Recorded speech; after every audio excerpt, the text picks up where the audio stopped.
Hey YouTube, in this video I'm going to show you around my 1995 Dodge Ram 2500 with the 12 valve Cummins. Okay, so we'll begin with a walk and talk as we go around the truck. I'll give you some background information. Bought this thing about 12 years ago. Mind you, this was before the diesel industry became as big as it is now. The truck wasn't originally all black. It had the lower two-tone paint. It wasn't until recent I murdered the entire truck out, considering the truck has been in Northeast PA its entire life, so the body was pretty shot on it.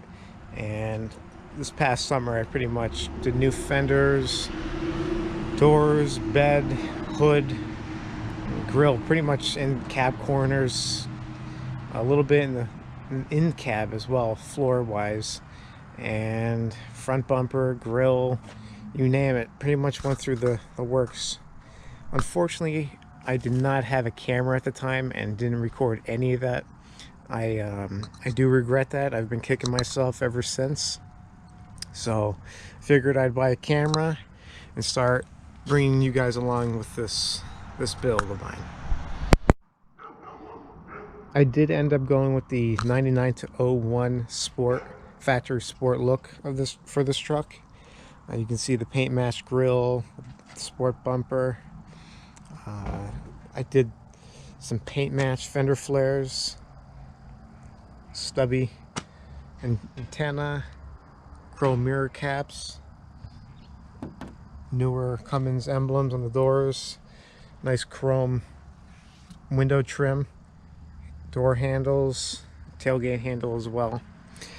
My overall goal was to make an older truck look as new as possible. If you look at like a modern truck, you see a lot of like the chrome accessories and the lower part of the window, the mirrors. I wanted to incorporate that all into an older truck to see how good that would look, and I think it turned out pretty good. The built grill inserts, full LED lights all around. These guys light up pretty nice. I'll show you later. Also have blacked out cab lights, exhaust tip, tail lights that I paint matched as well, rear bumper.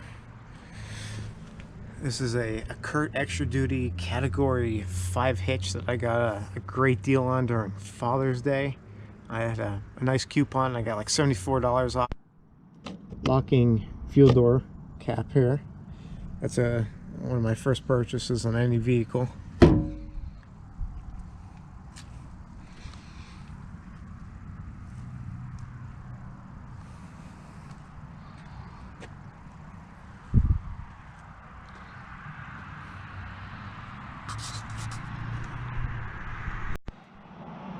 Doing a quick walk around with the truck with the lights turned on. As you can see, headlights, turning lights, fog lamps, cab lights as well. Definitely brighter at night than it was stock. Stock is pretty much you're holding out a candle from the window. It casts the same amount of light.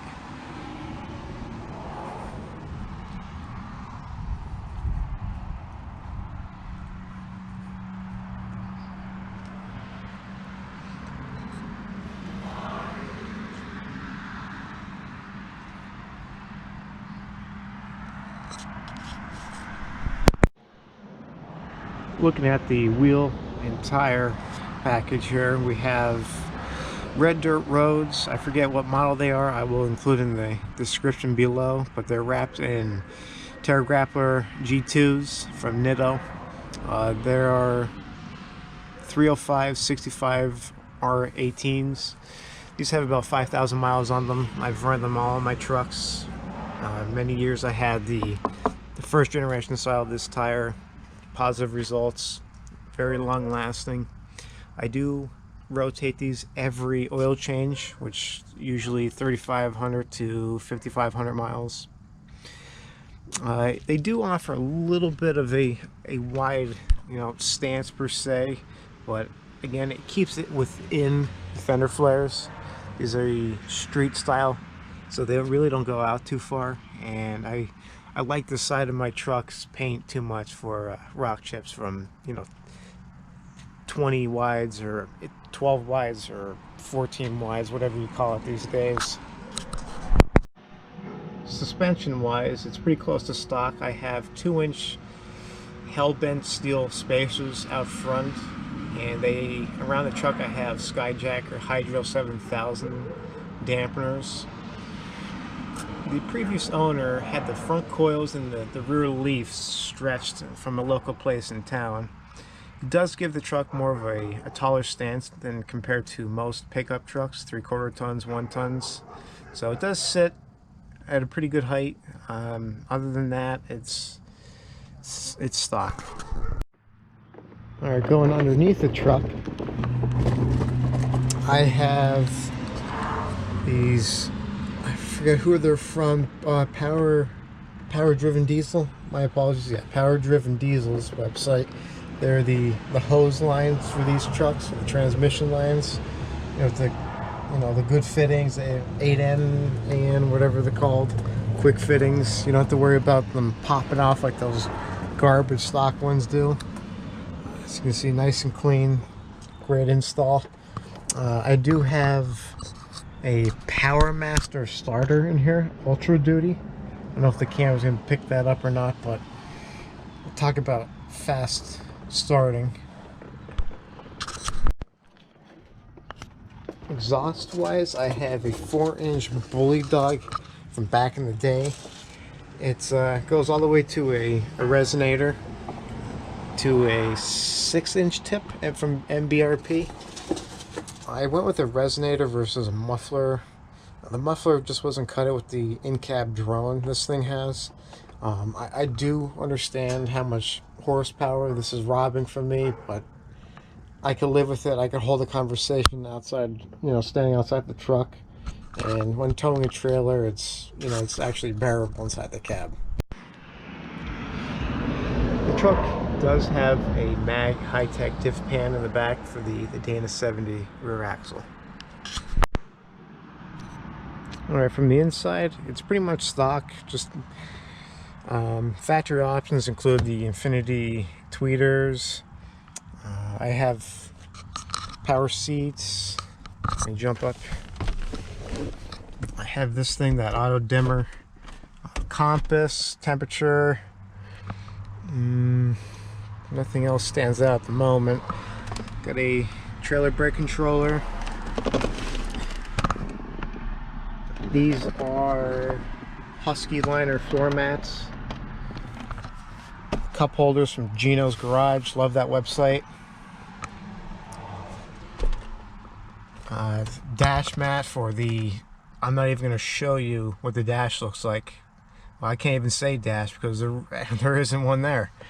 That's hiding a lot of ugliness. I have these chrome door sills. I put the insulation behind this panel on top of the ceiling. I don't know if you could see in there a little bit. I was going to pick that up, probably not. The kick panel, and again the doors, really reduce the road noise from inside the cab. Behind the driver's seat here, I have just, you know, basic safety kits, air compressor, tools. I got some wiring with some clips, you name it, just in case. I always like to, you know, comfort when driving. Truck has 236,802 miles. Sitting in the cab with the lights on, I did my best to get a radio that matches the factory that green illumination light for the gauges. This what is this? An Alpine, the Kenwood. I had an Alpine in the day. This is a Kenwood KDC 255U. Very close to the factory color of the Ram here. I have ISPRO factory matching gauges here. That's the pyrometer, fuel pressure on the bottom, turbo boost, and oil trans oil. And I do have these hooked up to the dimmer switch.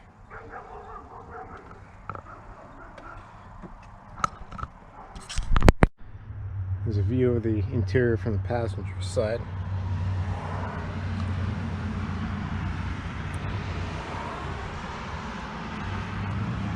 again, the insulation material.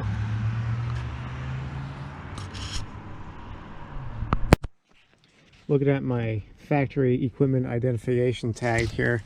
Truck came from factory with 410 gearing. It has the Dana 70 rear axle, I mentioned that.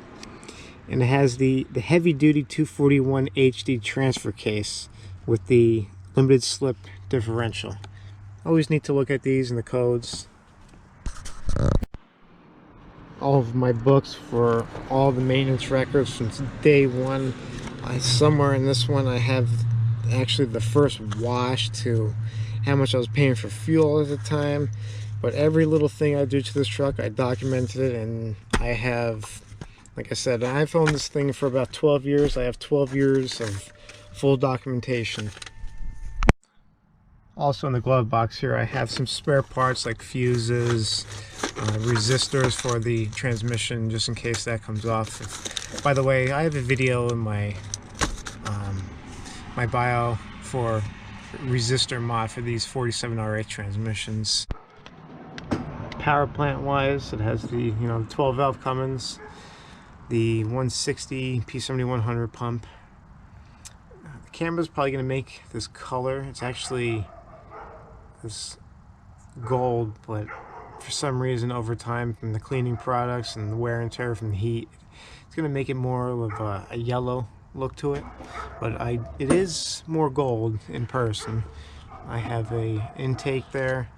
But as far as the more important things, I have a 62 by 65 14 Borg Warner cast charger here, and to fuel that I have 5 by 13 SAC injectors.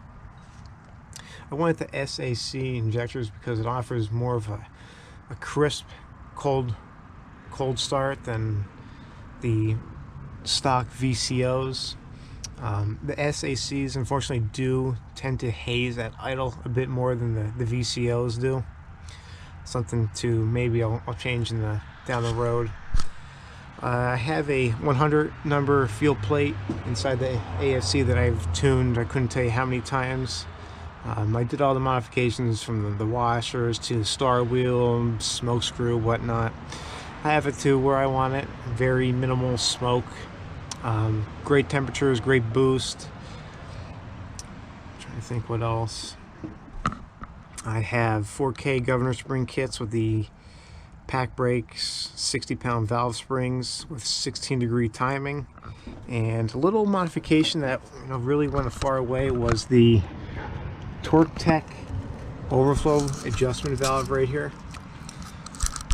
My fuel pressure is great. It's ample for my mods here. I went with the DPS 3-piece design here when I did the turbocharger. When I saw a picture of a 12 valve cylinder head with a horn that was cracked off because the stock manifold wouldn't allow it to flex at all, it kind of scared me, so I figured I would do that on one shot with the turbo. S&B cold air intake with the updated filter that doesn't like to fall apart like the previous version did. The infamous killer dowel pin has been tabbed on this, and I don't know if the camera's going to pick it up, a quiet belt made by Continental. For the hookup of my fuel pressure gauge, the sensor's right here, and right above it is the fuel snubber valve right here. So the gauge's gears don't tend to wear out over time if you don't have one of these snubbers. The gauge is going to keep dancing and it's going to wear out the gear in no time, and you're going to get false readings. And with this intake manifold, I have the BD's constant torque clamps, which are worth every penny. And when it comes to maintenance wise, I always use Fleetguard filters. There's a fuel filter and the oil filter over there with the appropriate 15W40 engine oil. Bosch batteries as well. I like to keep everything uniform here with the the engine design from Bosch from back in the day. To support all the modifications, the transmission is something I actually built. I equipped it with a diesel performance converter super single with the 400 RPM lower stall speed. I mated that with the Firepunk Competition 1 valve body, which does allow fluid flow while in park versus just neutral from factory. I used XD clutches and seals. I have built an input shaft, accumulator, anchor, apply lever, band strut, and keep it cool is the Mag high-tech pan. Throughout the entirety of the truck build here, the only thing that I did wrong was I went with a too low of stall speed in the diesel performance converters torque converter. I do wish I at minimum 200 RPMs lower than stock, but I think the best would have been factory stall speed. The 400 RPM lower stall speed around here with the mountains, it's not good. It's drivable, especially when you use the overdrive off button inside the cab, but it's something, you know, that gets old. So maybe down the road I'll change that to a triple disc from DPC or Suncoast with a stock stall speed. Again, I can't stress the point that I do regret not having, you know, filmed this thing for the 10 plus years it took to build it the way it is as it sits right now. But make this video to serve more as like a baseline. You could refer to this truck through other videos. I have a couple videos on it about it right now, but you know, this could serve as, you know, FYI for future videos. This is what the guy's driving, working on. So please like, comment, subscribe, and take care.